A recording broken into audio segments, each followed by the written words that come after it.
If you have a desire that you have launched, but it hasn't come into manifestation, and it feels uncomfortable to you, it is worrisome to you or disappointing to you, then that means that your habit of thought, that's what a belief is holding it away from you. You've got contradiction because you can't want something and doubt it and bring it, because the doubt holds it away. Makes perfect sense when you think about it, when you understand that you are a vibrational being in a vibrational universe, and that law of attraction is managing all things. So what it comes down to is that what you think matters a lot, because what you think is vibration and law of attraction is responding to it. So you get what you think about, whether you want it or not.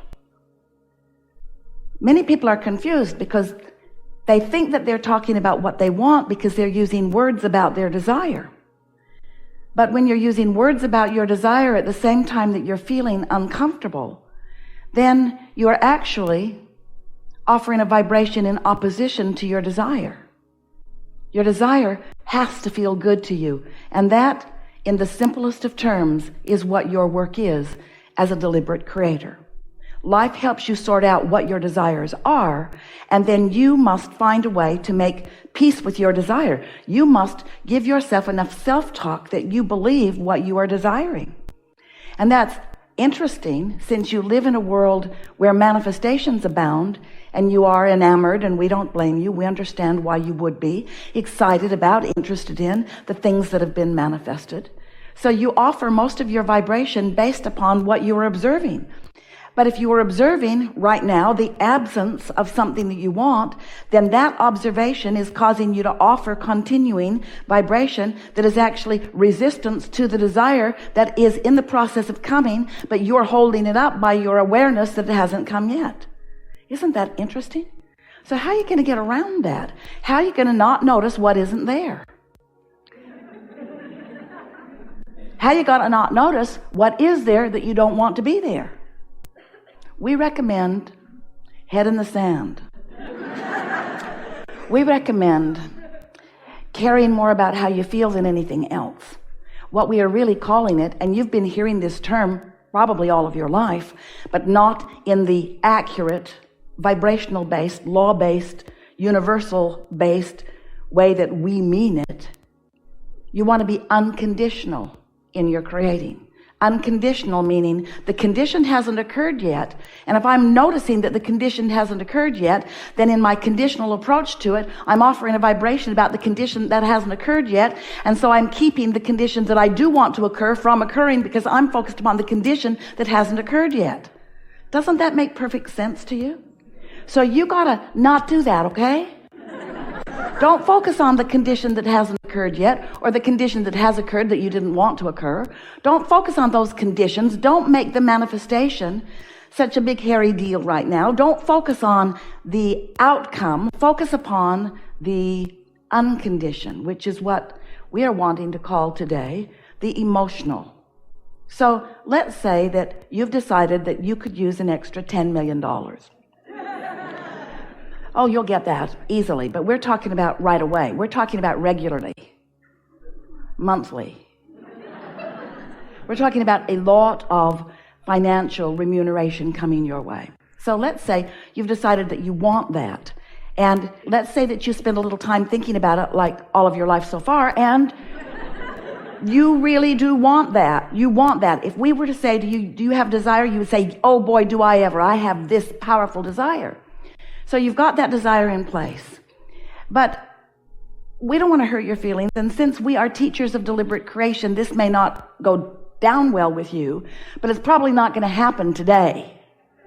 So if you're looking for that $10 million today and not see it, then you're likely to be offering a vibration about the absence of the desire that you want.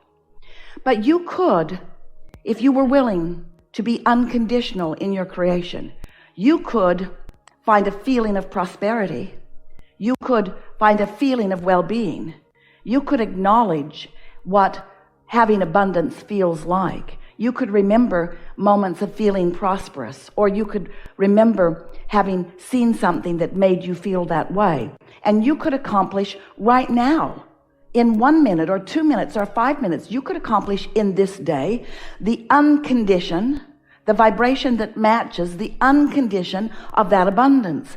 And if you do that and you do that often, then it is our absolute promise to you that that manifestation must come into your experience, and relatively quickly, because you will have done what almost nobody does.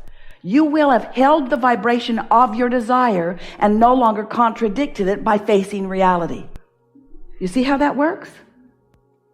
If you just heard that, you have just captured for yourself the key to accomplishing, to being or doing or having anything that you desire.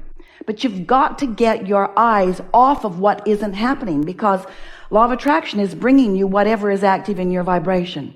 And sometimes the more you want something, the more what is active in your vibration is the fact that it has not come yet. So you've got this yearning, even hopeful, but mostly discouraged kind of feeling, because things don't manifest instantaneously. So how is it that things do manifest? How do you, because it is you doing it, it is not anybody else doing it, how do you turn your thoughts to things? How do you turn the vibration that you have launched? How do you turn it into a manifestation? How does it become actual? How do you see it and hear it and smell it and taste it and touch it? What makes it real?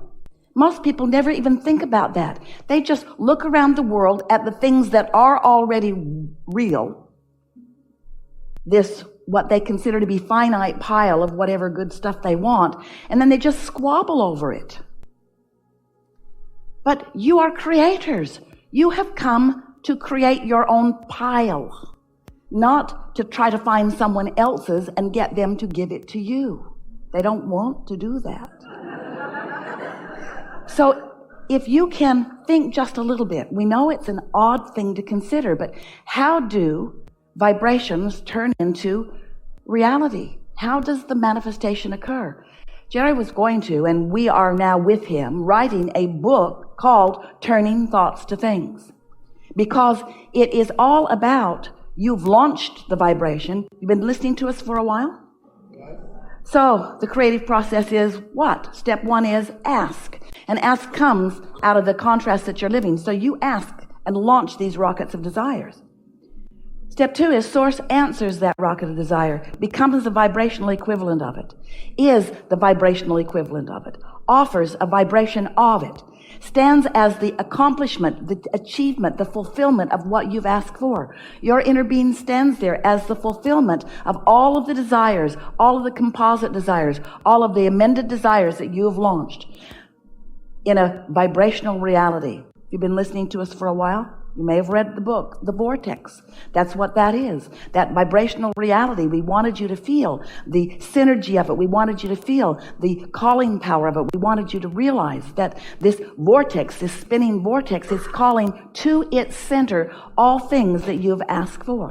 The question is, are you letting yourself be called to it? Are you in a vibrational place where you are allowing what's vibrationally accomplished by you to be perceived by you in what you want to call real life experience? You said to us, Abraham, I'll play your silly game. I will accept that I create my own reality, and I will accept that law of attraction manages it, and I will accept that I've launched plenty of creations, and I will accept that there is a vibrational version of everything I want waiting for me to achieve vibrational readiness with it. I just want to know, how do I get my money out of the vortex and into the bank? How does the vibration that you're so sure exists, and we are because we see it, we see the fulfillment of what you've been asking for. We know who you are. We know what you're asking for. We know it. We see where it is. We see where you are in relationship to it. And every word we speak is about helping you to achieve a vibrational stance that allows what you have created to flow easily to you. It's already been delivered to you, but you have to find the vibrational frequency that allows you to see it, in the same way that your tuner has to be tuned to the same frequency of whatever the transmitter is, or you don't receive the telephone call or the radio signal or the television signal. In other words, these signals have to match up. So here's the question. Think about this today and tomorrow and forevermore. Does the signal of my desire and the signal of my belief, do they match? Are they matching signals? Because my desire is high flying. Is my belief? Do I believe that it's coming, or do I need to see it first? Because if you need to see it first, then you're living that conditional life that we are talking about. And if you need to see it first, then it's not going to come, not anytime soon. You slowly and sluggishly watch other people and you see what they do, and maybe it causes your expectation for yourself to morph a little bit, but it's so slow going. It's so slow going, and it does not need to be. You have created enough and put it into your vibrational reality, into your vortex of creation, to keep you happily satisfied and busy in terms of action and stuff and things and living your life for 20 or 30 lifetimes. That's how much is there already for you, ready for you to become a vibrational match to. So that's what we talk about here. We're talking about how you can accomplish a vibrational stance that puts you in the receptive mode, so that first the idea occurs to you and the emotion comes with it. That's the first manifestation. That's the first indication. That's the first turning of it from a thought to a thing. And once that thought, from a vibration to a thought, from a thought to an emotion, there it is. It's alive and it's real. And if you can be happy, this is the key. If you can make yourself happy for a little while, with the uncondition of the thought and the emotion. If you can say, I got the best idea and it felt so good to me. It feels so good to me. And I'm so happy with this idea. And not be mad at yourself or at somebody else that the idea hasn't come to full fruition, where you can see it and hear it and smell it and taste it and touch it. Right now you're just feeling it and knowing it and expecting it and glad for it. If you can hold yourself there just for a little while, it is our promise to you that that vibration will gain momentum and your ability to perceive it will grow and grow and grow until you'll be rendezvousing. You'll find yourself talking to people that know doors will be opening for you, and you will be recognizing it. And you will find yourself this compliant, cooperative, joyful component of your own creation, being guided to the culmination. But it's not just the culmination that you're looking for. It's that journey all the way along. It's the new idea coming and the thrill of it. It's the recognition that you received it and the thrill of that. It's watching the universe knocking itself out to provide evidence for you. Do you know how many clues are there for you in every moment of every day? Because the source within you does know where you stand in relationship to everything you want, and is offering steady guidance about that. Steady guidance to assist you to navigate, hear these words, your path of least resistance. Those words really matter. Your path of least resistance. Esther's laughing, really. She's climbing over things. She said, this is not the path of least resistance that I had envisioned. Everything's on wheels. It was not a problem. It was more fun than anything else. But what we want you to understand, the obstacles in your path are all on wheels. They will move easily out of your way. But you sometimes make them so much more than they need to be. So the path of least resistance, we want to stay here just for a moment. The path of least resistance and path of most allowance are the same path, aren't they? You just hear it a little easier with path of least resistance, because there will always be, we love you so much. You know what's coming next. There will always be some resistance on your path, because you are leading edge creators. You're out here in the environment of contrast. You are here where from the contrast you are giving birth to desires. And as you are giving birth to desires from this contrast, there is always going to be resistance on your path. We want you to understand, though, that since your source knows where you want to be, how you want to feel, what you want to have with you, who you want to have with you, every desire is understood completely by your inner being, by your Abraham, by your source. So that means that your source is calling you toward what you are asking for, calling you around and over and under and through that path of least resistance.